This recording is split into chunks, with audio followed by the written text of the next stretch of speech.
you know, even though the relationship many years ago kind of sparked this new obsession with where's Taylor's scarf, Jake, and like everyone's hounding him on social about giving this scarf back, and so yeah, I mean it's fascinating really, and I think she treads a really incredible line between keeping her relationship, her last long-term relationship with Joe, or in the actor, she kept that very private, whereas you know, because I think after having her 20s of being branded by the media as with the kind of horrible names and detracting from her incredible accomplishments with a focus on her dating life.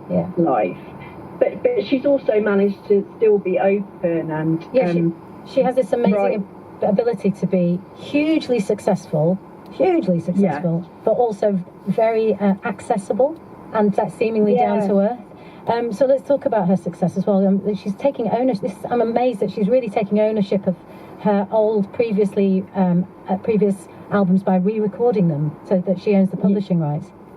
Yes, her masters were sold sort of without her consultation, against her will, to someone, and you know, she said she would have bought them if she'd been given the opportunity. So instead of just sitting with that, she re-recorded is in the process of re-recording all her earliest albums under Taylor's version of these albums, which include kind of bonus tracks and longer versions of songs, and it sort of has encouraged the fans to please just now listen to these re-recorded versions, so then she gets the money and the people that bought them didn't, which is it's an incredibly smart move. It's also a lot of work that will do it. I mean, just the work. Let's go back and re-record. It's like, oh, redo the essay. No, obviously she loves it, so and good on her.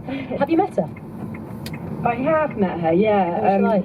I was used to be the editor of NME magazine, and when she was touring in London, she requested to meet me, and it was interesting. An audience with the Queen. Yeah, it was. It was in this sort of slightly strange meet and greet scenario where I was ushered behind a curtain and she was just sort of standing there.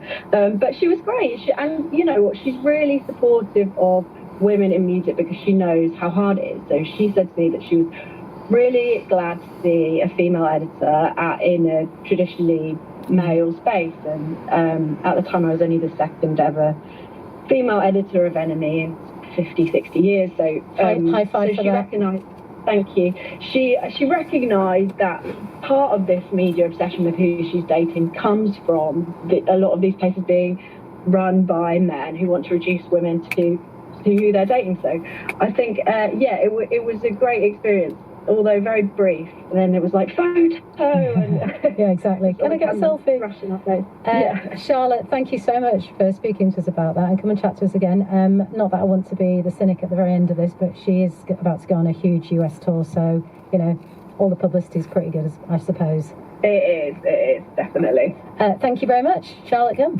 84844, the number to text. Lots of you get in touch about your favourite, the best celebrations of your life. My best celebration was my 40th. I hired a local cinema to show a new print of a classic Bette Davis movie, All About Eve. Oh, great film. I invited 40 friends and family who dressed up, and I pretended it was my film premiere. This is great. I turned up dressed for the red carpet in a limo with cameras flashing, including local press who did a feature on the event. This is fantastic. Then a champagne and canapé do back at the house, also by limo. Fabulous.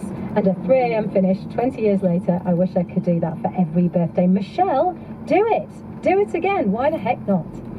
You can also email me if you want to tell me about your best celebration by going to the website. Now, Lisa Selby is both the subject and the co-director of a new film, a new extraordinary film, I should say, called Blue Bag Life. In it, Lisa examines her relationships with her mother, Helen, who abandoned her at 10 months old, and her partner, Elliot.